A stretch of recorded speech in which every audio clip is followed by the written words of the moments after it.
When everything falls apart, who's the real threat? The stranger at your door or the friend you've trusted for years? Most people focus on stockpiling food, securing water, and fortifying their homes. But there's one element of survival that almost everyone overlooks, the human factor. Because when society breaks down, people change, and some of those changes can put you and your loved ones in serious danger. In this video, you're going to learn how to identify 5 personality types that become dangerous when the world goes sideways. And here's what makes this critical. These aren't just crisis scenarios. These same personality types exist right now in your workplace, your neighborhood, maybe even in your friend group. By the end of this video, you'll know exactly what to look for and how to protect yourself. Welcome to Crisis Horizon, where we explore the psychology of survival and preparedness. If you're serious about understanding not just the practical side of survival, but the human side, hit that like button and subscribe. Trust me, you'll want to stick around until the end, because the 5th type is the one almost nobody sees coming. Let's start with the threats that emerge from within your inner circle. Picture your neighbor, the one who waves at you every morning, the one whose kids play with your kids. Now imagine they haven't eaten in 3 days. Their children are crying from hunger, and they know you have food. This is the desperate person, and they're one of the most common threats you'll face in any crisis. Desperation is a force that can override everything we consider normal human behavior. The fear of consequences, legal, social, or moral, disappears when survival's on the line. These aren't bad people. They're not criminals by nature. But when basic needs aren't met, the most mild-mannered individual can transform into someone you wouldn't recognize. The progression is predictable. It starts with pleading. They'll ask for help, maybe once, maybe twice. You'll see them focusing obsessively on scarcity. Are you sure you don't have any extra food? Then comes the lingering. You'll notice them hanging around your property, maybe going through trash, watching your movements. If their needs remain unmet, this desperation escalates, and that's when things get dangerous. The key to handling desperate people is understanding that helping everyone isn't just impossible, it's dangerous. You need what I call decoy supplies. Keep a small stash separate from your main stockpile, something you can offer to diffuse tension without exposing everything you have. And here's something most people don't think about. You need to appear as though you're struggling too. Broadcasting abundance makes you a target. If you look like you're barely getting by like everyone else, you reduce your risk significantly. But there's something even more important. Desperate people rarely stay alone. They band together. One desperate person becomes 5, becomes 20. This is why community coordination matters. If you're working with trusted neighbors to distribute aid in a controlled manner, you prevent the stampede. You prevent the mob mentality that turns desperation into violence. Now let's talk about a threat that's far more subtle, but potentially more destructive. The manipulator doesn't kick down your door. They don't threaten you openly. Instead, they whisper. They plant seeds of doubt. They turn your group against itself from the inside. And in a crisis, when emotions are running high and resources are scarce, manipulators thrive. These individuals operate through deception and charm. They spread rumors. They tell one person one story and another person a different story. They avoid direct communication, preferring to work in the shadows. You'll hear them say things like, "I don't want to upset you, but I heard Sarah say something about you yesterday." They feign concern while sowing suspicion. Their goal might be personal gain or control, or sometimes just the satisfaction of watching others unravel. But whatever drives them, the result is the same. They erode trust. They create factions. They turn a unified group into a collection of suspicious, paranoid individuals who can't work together. Here's what makes manipulators so dangerous. They can destroy your group without anyone realizing what's happening until it's too late. While you're worried about external threats, they're dismantling your cohesion from the inside. A divided group is a vulnerable group. So how do you defend against this? Transparency is your weapon. Promote open communication. Encourage group discussions where rumors and complaints are addressed directly. Manipulators hate this because they can't operate in the light. Keep informal logs of decisions and events. This makes it harder for them to distort the narrative later. And if you identify a manipulator, confront them collectively, gather evidence, address the behavior as a united front. This reduces the risk that they'll turn people against whoever called them out. Set boundaries, limit their access to sensitive information, keep them away from decision-making roles. Remember, in a crisis scenario, a manipulator can be more dangerous than the looters at your gate. The 3rd threat is one that creates deep ethical dilemmas. Addiction is a battle even in normal times, but in a crisis, when access to substances or medical support disappears,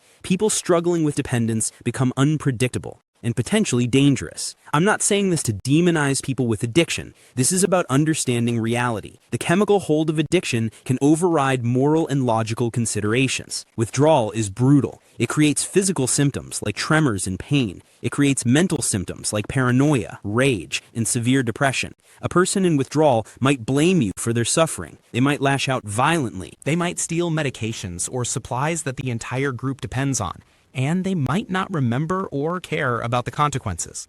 This puts you in an impossible position. Do you help them through withdrawal, knowing they might put everyone at risk? Do you remove them from the group, knowing they might not survive alone? There's no easy answer, but there are strategies that reduce risk.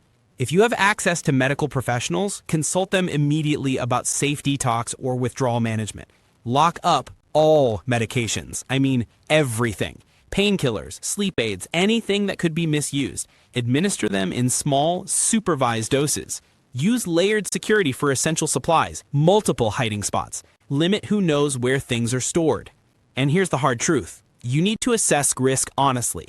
Is this person showing aggression? Are they repeatedly stealing despite warnings? At some point, you have to decide whether keeping them in your group jeopardizes everyone else's safety. Compassion matters, but so does the survival of the group. Sometimes the most compassionate thing you can do is provide them with supplies and help them find a different situation. Now we move to the threats that emerge when structure collapses. In every crisis, certain people see opportunity, not the opportunity to help, the opportunity to control. The power-hungry personality is often charismatic. They present themselves as the solution to chaos. Someone needs to take charge, they'll say. Someone needs to make the tough decisions. And at first, people are grateful. Finally, a leader, someone decisive, someone strong. But watch what happens next. They start imposing rules that conveniently benefit themselves. They hoard the best resources. They create loyalty tests. If you're not with us, you're against us. They punish dissent, labeling anyone who questions them as a traitor or a threat to group security. Over time, their grip tightens. What started as leadership becomes dictatorship. History is full of examples, small communities that fell under the control of one person who transformed a survival situation into an oppressive regime. It happens because people are scared. They want someone to follow. They trade freedom for the illusion of safety. And by the time they realize what's happened, the power-hungry individual has consolidated enough authority that challenging them is dangerous. The key is prevention. Champion shared leadership from the start. Rotate roles. Make decision-making transparent. If someone insists on exclusive control, that's a red flag. If they're building a private militia or inner circle while excluding others, that's a red flag. If they're creating arbitrary rules that others must follow but they ignore, that's a red flag. If a power-hungry individual does gain influence, you need to act before their authority becomes entrenched. Build coalitions quietly. Gather allies who see what's happening. Negotiate boundaries. And if negotiation fails, plan an exit strategy. Know your options. Maintain relationships outside the immediate group. Because sometimes the healthiest thing you can do is leave before the situation becomes dangerous. The rise of mini dictators isn't inevitable, but it requires vigilance. It requires people willing to speak up when they see control being consolidated. And it requires groups that value freedom and fairness over the comfort of following a single, strong leader. Finally, let's talk about the threat almost nobody sees coming, the pretender. The wolf in sheep's clothing. The person who shows up at your door with a compelling story and a desperate need for help. They seem harmless, vulnerable even. They offer skills, they work hard, they integrate into your group, and then when you least expect it, they strike. Pretenders use deception as a survival strategy. They might steal supplies and disappear in the night. They might sabotage your defenses. They might be gathering intelligence for another group. Some act quickly. Others are patient, embedding themselves for weeks or months before betraying your trust. This is the most overlooked threat because we want to believe people. We want to help. We want to trust that someone in need is exactly who they say they are. But in a crisis, deception becomes a viable strategy for people with malicious intent, and your compassion can become their weapon. So how do you protect yourself without becoming cold-hearted? Gradual trust. If you choose to help a stranger, keep them at arm's length initially. Give them modest tasks. Observe their behavior. Do they ask too many questions about your supplies? Do they try to rush deeper into the group too quickly? Are they defensive when you ask basic questions about their background? Verify their story whenever possible. Cross-check details with others in the community. Secure sensitive areas. Restrict access to food stores, weapons, communication equipment until trust is genuinely established. Not assumed, established through time and consistent behavior. Watch for inconsistencies. If their story changes, that's a warning sign. If they try to isolate individuals from the group for private conversations, that's a warning sign. If they create urgency around gaining access to resources or information, that's a warning sign. And if you discover betrayal, act decisively. Alert your group immediately. Present the evidence. Remove the person's access to sensitive areas. Adjust your security protocols. Learn from the breach, because if one pretender found you, others might too. But here's what's really important. These 5 types don't just exist in crisis scenarios. They exist right now. The manipulator might be your coworker who spreads rumors and turns people against each other. The desperate person might be your neighbor who's facing financial ruin. The power-hungry individual might be the manager who consolidates control and punishes anyone who questions their decisions. The pretender might be the new acquaintance who's just a little too interested in your personal business. Understanding these personality types isn't about becoming paranoid. It's about awareness. It's about recognizing patterns of behavior that signal risk. Because whether society is functioning normally or teetering on collapse, these dynamics exist. The crisis just amplifies them. Building psychological resilience means understanding that survival isn't just about resources. It's about managing human dynamics. It's about creating communities based on transparency and mutual support. It's about setting clear boundaries that protect everyone while still leaving room for compassion. The communities that survive crises aren't just the ones with the most supplies. They're the ones that understand human nature, the ones that balance helping others with protecting themselves, the ones that recognize threats early and address them before they metastasize. So let's recap. The desperate person whose survival instincts override their morality, the manipulator who sows discord from within, the addict driven by dependency beyond their control, the power-hungry individual who exploits chaos for control, and the pretender who uses deception as a weapon. 5 personality types, 5 threats that can emerge when the normal rules fade away. Awareness isn't about suspicion, it's about protection. It's about equipping yourself with knowledge so you can recognize threats, respond effectively, and build resilient communities. Because true preparedness involves both practical skills and a keen understanding of how people behave when everything falls apart.